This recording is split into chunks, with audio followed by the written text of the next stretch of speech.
Hi friends, I am Abhishek. Welcome to my YouTube channel the ocean of Shiksha. देखिए, अभी जो हमारा वीडियो डिस्कशन चल रहा है, अभी हम एम लक्ष्मीकांत की बुक को कंप्लीट कर रहे हैं। एम लक्ष्मीकांत में भी हमारा नॉन कॉन्स्टिट्यूशनल बॉडी चल रहा है। इससे पहले हमने कॉन्स्टिट्यूशनल बॉडी को कंप्लीट किया था। कॉन्स्टिट्यूशनल बॉडी में जैसे हमने सिविल सर्विस या सॉरी यूपीएससी के बारे में डिस्कस किया था, स्टेट पब्लिक सर्विस कमीशन के बारे में डिस्कस किया था, जो भी हमारी कॉन्स्टिट्यूशनल बॉडी थी उसको डिस्कस किया था। अभी हमारा जो नॉन कॉन्स्टिट्यूशनल बॉडी चल रही है, इसमें अभी हम नीति आयोग डिस्कस कर रहे हैं। आज हमारा नीति आयोग कंप्लीट हो जाएगा। नीति आयोग कंप्लीट करने के बाद हम national human right commission discuss करेंगे। उसके बाद state human right commission, central information commission, state information commission, central vigilance commission, central bureau of investigation, Lokpal and लोक आयुक्त, national investigation agency and national disaster management authority के बारे में discuss करेंगे। ये सारी के सारी क्या है? नॉन कॉन्स्टिट्यूशनल बॉडी है। नॉन कॉन्स्टिट्यूशनल बॉडी का मतलब आप ऐसे समझ सकते हैं कि ये हमारे कॉन्स्टिट्यूशन के अंदर मेंशन नहीं है, इसको बाद में लाया गया है। तो देखिए, अभी जो नीति आयोग है, इसका हमारा 4th लेक्चर रहने वाला है, जिसमें हम डिस्कस करेंगे नीति आयोग और प्लानिंग कमीशन के बारे में, और साथ में इसकी क्या क्या चैलेंजेस रहे हैं और इसके वे ऑफ फॉरवर्ड क्या हो सकती है, यानी कि आगे की राह क्या हो सकती है। उसके बाद हम कुछ क्वेश्चन डिस्कस करेंगे जो कि ऑलरेडी सिविल सर्विस एग्जामिनेशंस में, यानी कि यूपीएससी ने प्रीलिम्स में जो क्वेश्चंस पूछे गए हैं नीति आयोग से रिलेटेड, उसको भी डिस्कस करेंगे। एक तरीके से आपको ये ओवरव्यू पता चलता रहेगा कि सिविल सर्विस एग्जामिनेशंस का जो प्रीलिम्स का एग्जाम होता है, या व्हाटएवर आप किसी भी कॉम्पिटिटिव की एग्जाम की प्रिपरेशंस कर रहे हैं, या कॉम्पिटिटिव की एग्जाम देने की तैयारी, कॉम्पिटिशन्स की एग्जाम देने के लिए है, तो उसमें पॉलिटी एक बहुत ज़्यादा इंपॉर्टेंट सब्जेक्ट है। तो उससे आपको एक आइडिया भी मिलता रहेगा कि क्वेश्चंस किस तरीके से पूछे जाते हैं। ऑलरेडी 3 लेक्चर हमने डिस्कस कर लिया है। पहले लेक्चर में हमने हिस्टोरिकल बैकग्राउंड और ऑब्जेक्टिव एंड फंक्शन के बारे में डिस्कस किया था। सेकंड लेक्चर में हमने 2 हब, यानी कि जो इसके 2 केंद्र है, ऑर्गेनाइजेशन, कंपोजिशंस के बारे में डिस्कस किया था, और ऑब्जेक्टिव के बारे में डिस्कस किया था। थर्ड लेक्चर में हमने एस्पिरेशनल डिस्ट्रिक्ट प्रोग्राम के बारे में डिस्कस किया था, और क्या इसके अचीवमेंट रहे और इसके क्या इंटेंटिव रहे, ये हमने थर्ड लेक्चर में डिस्कस किया था। आप यहाँ पे स्लाइड में भी देख सकते हैं कि हमने ऑलरेडी क्या क्या इसमें डिस्कस कर लिया है। ये सारे नोट्स आपको पीडीएफ के फॉर्म में टेलीग्राम चैनल पे मिल जाएगा। इसका लिंक आपको डिस्क्रिप्शन में मिल जाएगा। वहाँ पे फ्री ऑफ कॉस्ट जा करके टेलीग्राम से जो नोट्स हैं, आप हिंदी में के मीडियम के स्टूडेंट हैं या इंग्लिश मीडियम के स्टूडेंट, आप फ्री ऑफ कॉस्ट वहाँ से जा करके डाउनलोड कर सकते हैं। देखिए, अगर हम चैलेंजेस आज जो हम बात करते हैं, सबसे पहले डिफरेंस के बारे में। देखिए, नीति आयोग और प्लानिंग कमीशन दोनों क्या है, दोनों में आपको डिफरेंसेस देखने को मिलेगा। अगर हम नीति आयोग की बात करते हैं या हम प्लानिंग कमीशन की बात करते हैं, तो सबसे पहला डिफरेंस आप ये याद रखिएगा कि जो नीति आयोग है, ये आपको क्या देखने को मिलेगा? बॉटम टू अपर अप्रोच देखने को मिलेगा। बॉटम टू अपर अप्रोच पे ये क्या करता है? काम करता है। लेकिन वहीं पे अगर आप प्लानिंग कमीशंस की बात करो, तो वो क्या करता था? अपर टू बॉटम अप्रोच पे काम करता था। तो देखिए, कहीं ना कहीं प्लानिंग कमीशंस और अगर आप नीति आयोग की बात करते हैं, तो इनकी में जो इनकी स्ट्रक्चर है, वो काफ़ी हद तक आपको क्या है, सिमिलर देखने को मिलेगा। लेकिन अगर हम नीति आयोग की बात करते हैं, तो ये प्रोवाइड करता है एक पॉलिसी एडवाइस रेदर देन अगर हम बात करते हैं किसकी, डिस्ट्रीब्यूशन ऑफ फंड को, जो कि किसी स्टेट या हम इवोल्यूटिंग स्पेसिफिक प्रोजेक्ट की बात करते हैं, जैसे कि जो हमारा प्लानिंग कमीशन था उसमें यूज़ किया जाता था। लेकिन अगर हम नीति आयोग की बात करते हैं, ये भी मैंने बताया नीति आयोग के बारे में, सॉरी प्लानिंग कमीशन के बारे में। अगर हम नीति आयोग की बात करते हैं, तो नीति आयोग का जो मेन उद्देश्य है, यानी कि जो काम है, वो क्या करना है? वो यूज ऑफ एविडेंस बेसिस पे जो भी प्रैक्टिसेस है, उसको क्या करना? क्रिएट करना बेटर पॉलिसी। और किसके द्वारा? तो इन कॉर्पोरेटिव जो कि मोस्ट रिलायबल या साइंटिफिक इंफॉर्मेशन क्या करना? अवेलेबल प्रोवाइड कराना। यानी कि जिसके वजह अगर हम नीति आयोग का लक्ष्य उपलब्ध की बात करते हैं, तो विश्वसनीय वैज्ञानिक जानकारी को शामिल करके बेहतर नीतियां बनाने में सक्षम आधारित प्रथाओं को क्या करता है? ये उभार करके लाता है। तो ये आपको कुछ डिफरेंसेस देखने को मिल जाएगा नीति आयोग या और प्लानिंग कमीशंस में। अगर आप ये भी बता देते हो कि नीति आयोग क्या था, हमारा एक बॉटम टू अपर अप्रोच पे काम करता और planning commission upper two bottom approach पे काम करने वाला, तो भी आपका आंसर क्या होगा? वहां पे सही होगा। देखिए फिर देखिए कुछ चैलेंजेस देखने को मिलेगी नीति आयोग को और नीति आयोग में। देखिए नीति आयोग की बात करते हैं तो इसमें मेनली जो फोकस है यानी कि दो मेन चैलेंजेस देखने को मिलेगा। पहला कि जो फाइंडिंग जो भी एक्सपर्ट्स हैं फ्रॉम जो डिफरेंट फील्ड जो कि काम करते हैं विद पॉलिसी मेकर्स एंड कन्विंग, जो पॉलिसी मेकर होते हैं वो क्या क्या करते हैं, यूज़ करते हैं जो भी एविडेंस होता है डिसीजंस मेकिंग के लिए।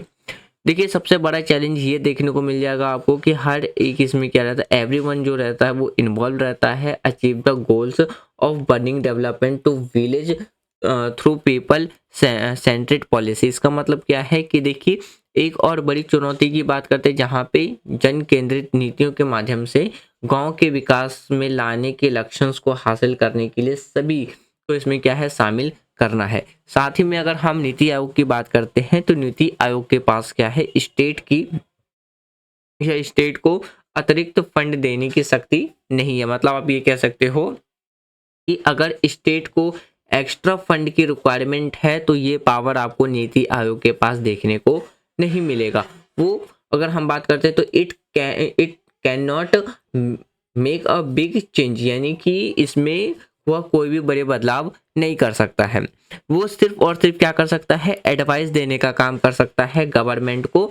बट अगर हम इसके आइडिया की बात करते हैं aren't always put in actions, यानी कि उसको जो वो एडवाइस दे रहा है उसको विचार को हमेशा ही क्रियान्वयन किया यानी कि हर बार उसको इम्प्लीमेंट नहीं किया जा सकता। या आप इन शॉर्ट ये समझिए कि नीति आयोग के द्वारा जो भी गवर्नमेंट को एडवाइस दिया जाता है ये ज़रूरी नहीं है कि गवर्नमेंट उसे हर बार एक्शंस में ले ले। तो ये कुछ चैलेंजेस आपको देखने को मिलेगा। अगर हम वे ऑफ फॉरवर्ड की बात करते हैं यानी कि आगे की राह क्या हो सकती है, तो इसमें इम्प्रूव किया जा सकता है जो भी गवर्नेंस है, ये जो पॉलिसी पब्लिक सर्विस है। नीति आयोग प्लान्स करता है जो भी डिसेंट्रलाइजेशन डिसीजंस मेकिंग में।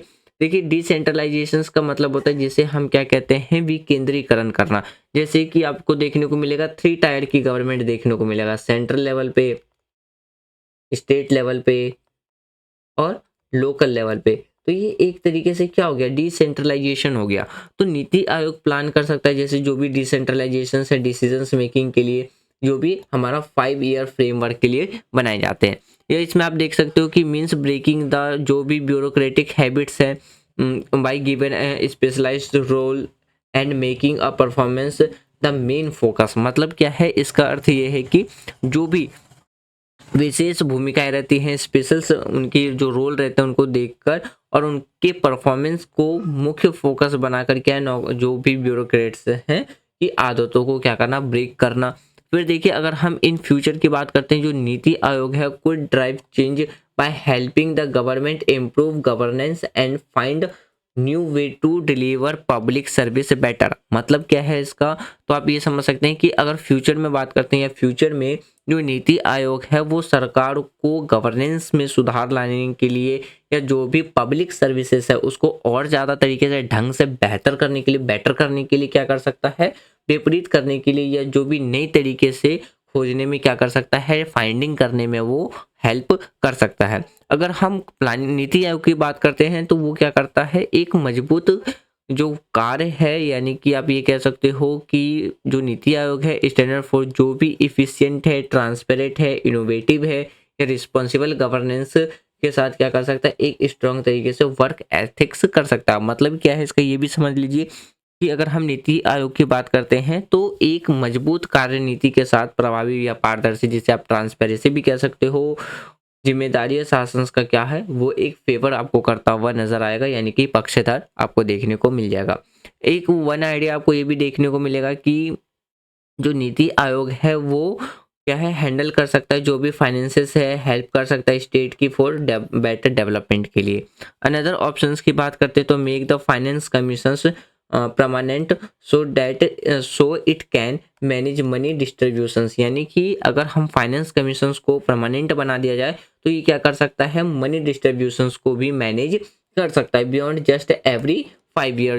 यानी कि जो अगर हम बात करते हैं तो जो कि वितरण है उसका वो प्रबंधन कर सकता है, यानी कि जो हर 5 साल यानी कि हर 5 साल के बाद जो भी मनी डिस्ट्रीब्यूशन है उसको वो क्या कर सकता है, हैंडल कर सकता है। तो ये आपको कुछ आगे की राह देखने को मिल जाएगा, यानी कि वे ऑफ फॉरवर्ड देखने को मिल जाएगा। अब बात करते हैं पिछले साल पूछे गए कुछ क्वेश्चंस के बारे में। देखिए यहाँ पे आपके पास 3 स्टेटमेंट है, 3 स्टेटमेंट में से बताने कि कौन सा स्टेटमेंट करेक्ट है। ये सवाल पूछा गया था सिविल सर्विस एग्जामिनेशंस के प्रीलिम्स में, यानी कि यूपीएससी ने जब प्रीलिम्स में पूछा था 2013 में पूछा था। तो पहला स्टेटमेंट कहता है the national development council is an organ of planning commissions, यानी कि जो नेशनल डेवलपमेंट काउंसिल है वो क्या है, प्लानिंग कमीशंस का ऑर्गन है। ऑर्गन का मतलब कह सकते हो एक अंग है।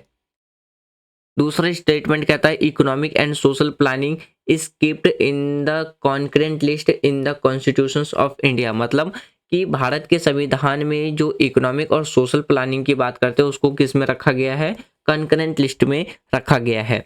तीसरा स्टेटमेंट कहता है कॉन्स्टिट्यूशंस ऑफ इंडिया के अंदर जो प्रिस्क्राइब देखने को मिलेगा, panchayat should be assist the task of preparation of plans for economic development and social justice. इसका मतलब क्या है कि देखिए हमारे देश के कॉन्स्टिट्यूशंस में ये प्रावधान दिया गया है कि जो भी इकोनॉमिक्स कंडीशन यानी कि जो इकोनॉमिक्स डेवलपमेंट है या हम सोशल जस्टिस की बात करते हैं के लिए जो भी योजनाएं तैयार करने का जो कार्य है वो पंचायत को दिया गया है। तो इन 3 स्टेटमेंट है। अब इन 3 स्टेटमेंट में से बताना है कि कौन सा स्टेटमेंट करेक्ट है। ऑप्शन ए है ओनली 1, ऑप्शन बी है 2 एंड 3, ऑप्शन सी है 1 एंड 3, ऑप्शन डी है 1 2 3। अब देखिए आप लोगों में से किसी भी कैंडिडेट ने अगर 2022 में एग्जाम दिया होगा यूपीएससी के प्रीलिम्स का, तो वहां पे देखा होगा कि इस तरीके से जो एलिमिनेशन मेथड के ऑप्शंस थे उसको हटा करके पेयर में चेंज कर दिया। तो आप इसको यहाँ पे क्या कर सकते हो, पेयर्स में भी लिख सकते हो, जैसे कि आपका ऑप्शन ए हो जाएगा only 1 pair are correct, only 1 pair are correct. Option B हो जाएगा आपका only 2 pair are correct, 2 pairs are correct. Option C हो जाएगा ऑल पेयर्स आर करेक्ट, और ऑप्शन डी हो जाएगा आपका नन ऑफ दी एबव। तो इसमें से आप जिसमें कंफर्टेबल है आप उसमें आंसर टिक कर लें।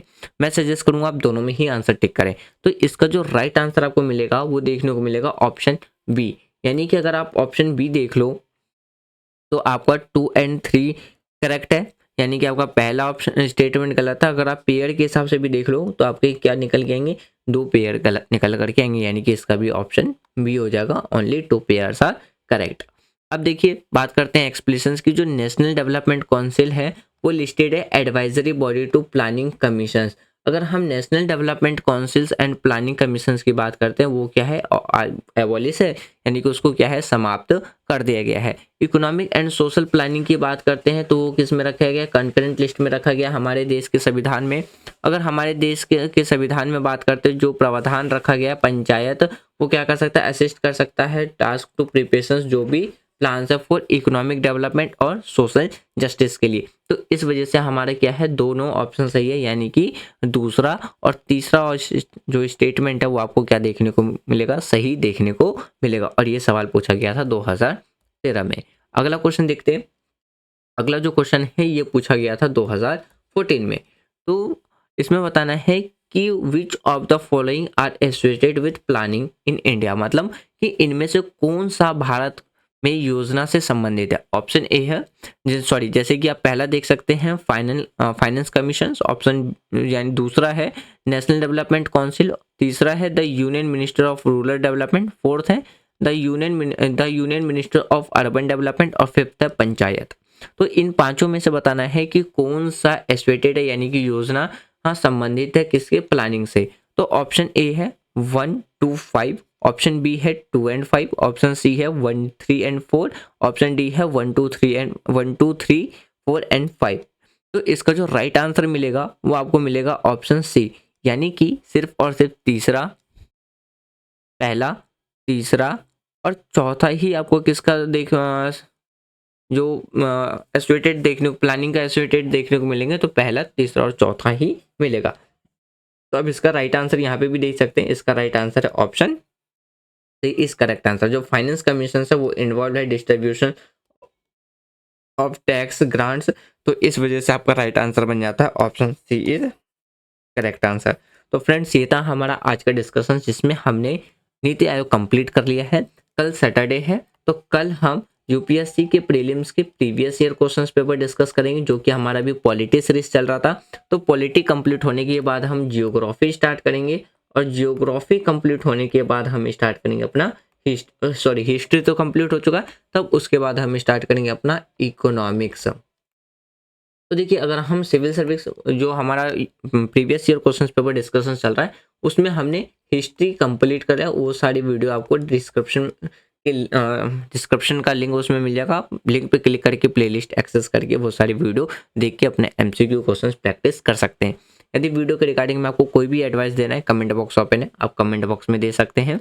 यदि वीडियो पसंद आ रही है तो वीडियो को लाइक कर सकते हैं, शेयर कर सकते हैं एंड चैनल को सब्सक्राइब कर सकते हैं। Thanks for watching friends, take care, Jai Hind.